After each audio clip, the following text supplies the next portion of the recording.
John Lennon was never one to mince his words, and the song Let It Be, which many people believe was a dig at Mick Jagger, the leader for the Rolling Stones.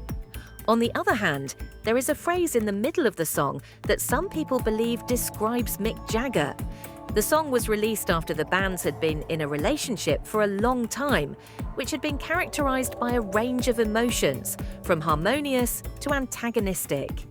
During an interview with Rolling Stone in 1971, John Lennon made certain remarks that gave these allegations even more credibility. In an interview that he gave to Rolling Stone in 1971, John Lennon described his early friendship with the Rolling Stones as being quite enjoyable.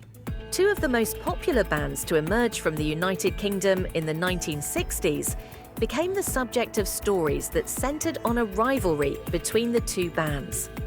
Our proximity to the Stones was really near. What I do know is that I spent a lot of time with Brian and Mick, but I am not sure how close the other people were. Don't you know that I admire them? Lennon's connection with Mick Jagger, the frontman for the Stones, also changed with time. However, partnerships are known to undergo change. After a few questions had been asked, Lennon stated that he had not seen Jagger in quite some time. "I believe Mick got jealous," the former member of the Beatles pondered. "The Stones and Mick were always treated with a great deal of respect by me." On the other hand, he made a number of scathing remarks about the Beatles, which make me feel upset.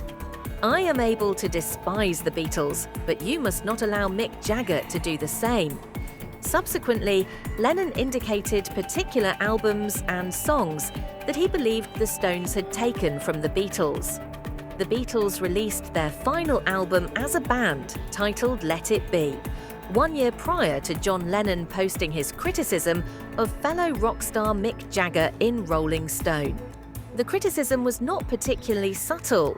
The song Dig a Pony, which is the second track on the album, is a peppy track that alternates between a plodding riff and a backbeat groove. The majority of the lyrics are completely incomprehensible, with a few exceptions. To give just one example, the song All I Want Is You is quite typical of rock music.